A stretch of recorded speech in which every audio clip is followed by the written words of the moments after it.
अस्सलाम वालेकुम नाजरीन। इस एपिसोड के आगाज में हम देखते हैं वजीर सलाहुद्दीन बोरो से कहते हैं, अपने मंसूबे को अमली जामा पहनाने के लिए हमारा पहला कदम गोकबोरू को हकायक साबित करना है। कराकोश और गोकबोरू शुरू से ही एला किले में कैदी थे। अगर गोकबोरू पर किले में तशद्दुद करने वाला गमश्तगन है तो वो कमांडर की इजाजत के बगैर नहीं कर सकता है ना कराकोश? तो कराकोश कहता है, आप ठीक कह रहे हैं, वो एक लालची और धोखेबाज इंसान है, उससे किसी भी चीज की तवक्को की जा सकती है। तो वजीर सलाहुद्दीन कहते हैं, फिर आपको किसी न किसी तरह किले में घुसकर कमांडर को गोकबोरू के सामने एतराफ करने पर मजबूर करना होगा। तो बोरो कहता है, हम ये कर सकते हैं इंशाल्लाह, लेकिन बात अब गोकबोरू की किस्मत की नहीं है, अब कौम के मुस्तकबिल की बात है। तो कराकोश कहता है, मेरे सुल्तान में किले के तमाम खुफिया रास्ते और राहदारियों से वाकिफ हूँ। तो वजीर सलाहुद्दीन कहते हैं, नेकी के साथ जाएं और खुशखबरी लेकर वापस आएं इंशाल्लाह। और फिर तमाम सिपाहियों के जाने के बाद बोरो सलाहुद्दीन अयूबी से कहता है, मुझे माँ और शमसा खातून के बारे में दुख है। मेरा ख्याल है कि हमें उनको ये राज बता देना चाहिए ताकि उनके दिल को सुकून मिले। मगर सलाहुद्दीन अयूबी कहते हैं, मैं भी उदास हूँ, लेकिन हमारे पास सब्र के अलावा कोई चारा नहीं है। और फिर बाहर काहिरा में शमसा खातून और फातिमा खातून रोते हुए मैयत के पास आती हैं और शमसा मैयत पर हाथ रखकर रोने लग जाती है। फातिमा खातून रोते हुए कहती है, मैंने ये बच्चा आप पर कुर्बान किया था, अगर आपका ये फैसला है तो हम इस पर राजी हैं, लेकिन हमें बर्दाश्त करने की ताकत दे या रब। जिस तरह हजरत मूसा अलैहिस्सलाम की वालिदा को सब्र दिया, वैसे ही हमें भी नसीब फरमा। ये कहते साथ ही वो मैयत के पास आती हैं। शमसा खातून रोते हुए कहती है, अभी नहीं हो सकता, मैंने ख्वाब देखा था। उनके पास खड़े काजी फाजिल भी रो रहे होते हैं। और फिर शमसा खातून मजीद कहती है, अभी तक आपका घोड़ा जैतून के पहाड़ से मस्जिदुल अक्सा तक नहीं पहुंचा, आप मार नहीं सकते, मैं यकीन नहीं कर सकती कि ये उसका ताबूत है। और फिर फातिमा खातून कहती है, मुझे दिखाएं, मैं एक बार आखिरी बार अपने बेटे का चेहरा देखना चाहती हूँ। ये सुनकर सलाहुद्दीन अयूबी के साथी परेशान हो जाते हैं। और फिर अथरस आगे बढ़ते हुए कहते हैं, ऐसा मत करें सुल्ताना। तो फातिमा खातून कहती है, ये मेरा बेटा है, मैंने कहा कि मुझे दिखाएं। तो काजी फाजिल आगे बढ़ते हुए कहते हैं, आपके दर्द में इजाफे के सिवा कुछ नहीं होगा। फातिमा खातून फिर से कहती है, मुझे मेरा बेटा दिखाएं। और फिर काजी फाजिल के इशारे पर जमरुद उन्हें हौसला देते हुए ले जाती है। गमुश्तगिन के सिपाही छुपकर ये सारा मंजर देख रहे होते हैं। शमसा खातून ताबूत के पास बैठी मुसलसल रो रही होती है और कहती है, ये वो नहीं हो सकता, ये वो नहीं हो सकता। गमुश्तगिन का एक सिपाही अपने साथी से कहता है, राजा को खबर दो, सलाहुद्दीन की मौत की खबर सच्ची है, गोकबोरू ने अपना काम कर दिया है। यह सुनकर साथ ही उसका साथी चला जाता है। दूसरी जानब कुदस में चातिलियन लाडगाय से कहता है, मतलब तुम शहजादी को कायल करने में कामयाब हो गए? हाँ लाडगाय, मुबारक हो, तुम्हारी कायल करने की सलाहियत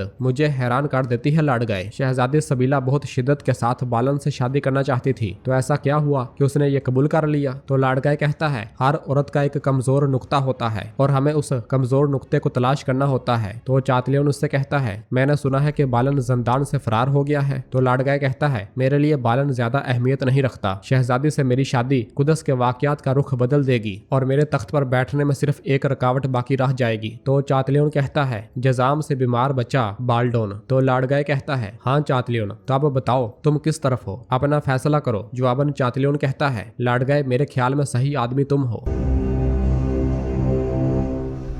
दूसरी जनाब शाम में गमुश्तगीन कायमाज और करातेगन से कहता है, वो उमर मुल्लाह जैसे मुअज़्ज़ज़ शख्स से क्या चाहते थे? अगरचे उन्होंने दीवान में मेरे खिलाफ राय दी, लेकिन वो एक अक्लमंद आदमी थे, वो इस दर्दनाक मौत के मुस्तहिक नहीं थे। बिल्कुल अच्छा नहीं हुआ, बिल्कुल नहीं। गमुश्तगीन की ये सारी बकवास सुनते हुए करातेगन को बहुत ज्यादा गुस्सा आ रहा होता है और गुस्से में मुट्ठी बंद कर लेता है। और फिर कायमाज कहता है, इस तरह के नाहक जुल्म अल्लाह के अजाब को बुलावा देते हैं। शाम के लोग अब सोग में है, अगर कातिल जल्द अज जल्द ना पकड़ा गया तो सोग बगावत में तब्दील हो जाएगा। जवाबन करातेगन कहता है, मिल जाएगा, जरूर मिल जाएगा, इससे कोई भी नहीं बच पाएगा। कातिल मिल जाएगा, लेकिन सही जगह पे तलाश किया जाए। गमुश्तगीन उससे पूछता है, करातेगन, क्या तुमने कुछ देखा है? अगर तुमने कुछ देखा है तो बोलो, हिचकिचाहट महसूस ना करो। तो करातेगन कहता है, मैंने अपनी आंखों से नहीं देखा, लेकिन मेरा दिल गवाह है और दिल की गवाही को जमीन की अदालत में कोई नहीं सुनेगा। इसी लम्हे का राजा वहाँ पहुँचता है और आकर कहता है, अमीर हजरत, गोकबोरू अपने वादे के मुताबिक सलाहुद्दीन अयूबी को कत्ल करने में कामयाब हो गया। यह सुनते साथ ही करातेगन के पांव तले जमीन निकल जाती है और वो हिल के रह जाता है, जबकि कायमाज और गमुश्तगीन बहुत ज्यादा खुश होते हैं। गमुश्तगीन एकदम से खड़े होकर कहता है, राजा, क्या तुम सच कह रहे हो? क्या वाकई सलाहुद्दीन मार गया है? क्या तुम लोगों ने तस्दीक की है? तो राजा कहता है, वो उसकी लाश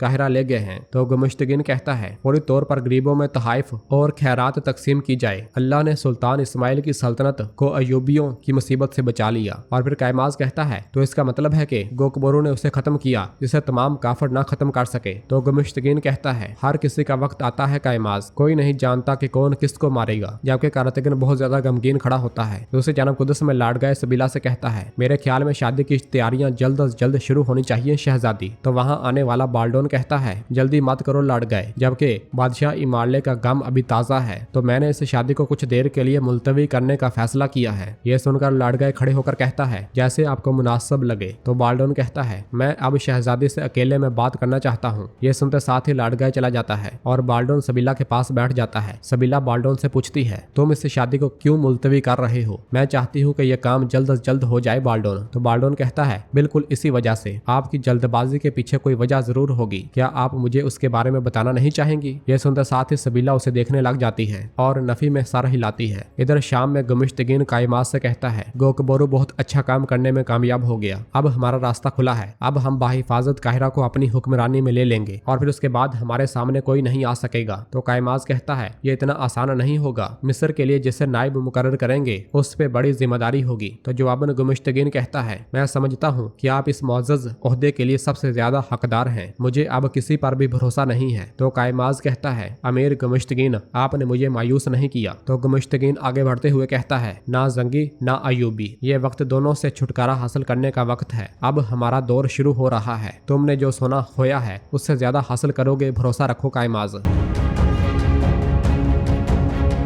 दूसरी जानब कैरक किले में मैला अपने बाल संवारते हुए उस लम्हे को याद करती है जब वो वजीर सलाहुद्दीन की बाहों में गिरी थी। और फिर इसी दौरान मैला की खादमा वहां आती है और कहती है, कौन सा कायरा से बहुत अहम खबर आई है, कहा जा रहा है कि सलाहुद्दीन अयूबी फौत हो चुके हैं। यह सुनते साथ ही मैला एकदम से कहती है, तैयारियां शुरू करो, मैं काहिरा जाऊंगी, मुझे यकीनी बनाना है कि वह मर गया है। यह सुनते साथ ही खादमा चली जाती है। खादमा के जाते साथ ही मैला रोना शुरू कर देती है और कहती है, सलाहुद्दीन, मैं उस वक्त तक यकीन नहीं करूंगी जब तक कि मैं अपनी आंखों से देखना लूं। लेकिन नहीं, यह सच नहीं हो सकता। काहिरा में एथरस काजी फाजिल के पास आकर कहते हैं, मेरे पास आपके लिए एक अहम खबर है, क्योंकि मकसद हासिल हो चुका है, इसलिए छुपाने की जरूरत नहीं है, मुझे सिर्फ आपको बताने की जरूरत है। जब मैं कहूँ तो मुझ पर कसूर न डालें, क्योंकि मैंने सिर्फ अपना फर्ज अदा किया। काजी फाजिल खड़े हो जाते हैं और एथरस से कहते हैं, तुम्हारी हिचकिचाहट की वजह क्या है? जवाबन एथरस कहते हैं, सुल्तान सलाहुद्दीन मरे नहीं है। यह सुनते साथ ही काजी फाजिल हल्की सी मुस्कुराहट देते हैं। ये देखकर एथरस पूछते हैं, क्या आप इसके बारे में जानते थे? तो जवाबन काजी फाजिल कहते हैं, मैं पहले तो नहीं जानता था, लेकिन मैंने आपके हाल से महसूस किया, लेकिन मैं इसलिए खामोश रहा कि मंसूबा खराब ना हो जाए। यह सुनकर एथरस कहते हैं, आप एक चालाक आदमी हैं, आप जानते हैं कि हम ये सब क्यों कर रहे हैं? तो काजी फाजिल कहते हैं, उमर मुल्ला की मौत की खबर यहाँ तक पहुँच आई है, ऐसा लगता है कि हमारे सुल्तान ने शाम लेने का अज़म कर रखा है। ये कैसे होगा, तुम बताओ। इधर शाम में कारतगन ने शहजादे इस्माइल को उठाया हुआ होता है और उससे प्यार करते हुए कहता है, अरे देखो इसे, इसकी नाक तो बिल्कुल अपने मामू पे गई है। मेरे प्यारे भांजा,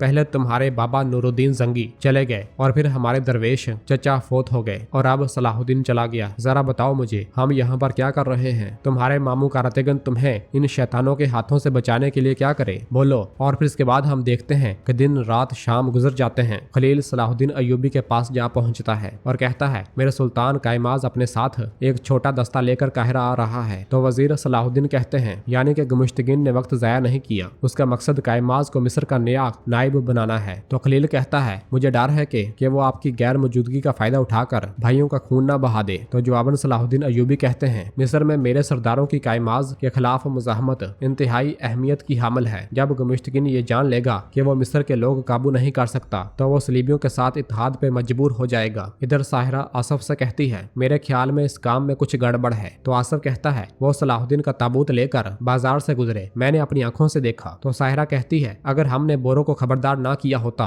तो मैं यकीन कर लेती, लेकिन जबकि बोरो को इसके भाई के लिए रचाई जाने वाली खेल की खबर थी, तो ये कैसे मुमकिन है? मैं बोरो को जानती हूँ, मुझे नहीं मालूम कि क्या हो रहा है, लेकिन मैं जान जाऊंगी। तुम बदवियों से कहो कि निशानात की पैरवी करते रहें। ये सुनते साथ ही आसफ चला जाता है। तो नाज़रीन, इसके साथ ही एपिसोड भी खत्म करते हैं। मिलते हैं बहुत ही जल्द अगली एपिसोड के साथ। वीडियो को लाइक कर दें और जिन दोस्तों ने अभी तक चैनल सब्सक्राइब नहीं किया वो जल्दी से चैनल सब्सक्राइब कर दे और बेल आइकन यानी घंटी वाले निशान को भी प्रेस कर दे, ताकि आने वाले एपिसोड्स आपको आसानी मिल सकें। दुआओं में याद रखें। अल्लाह हाफिज।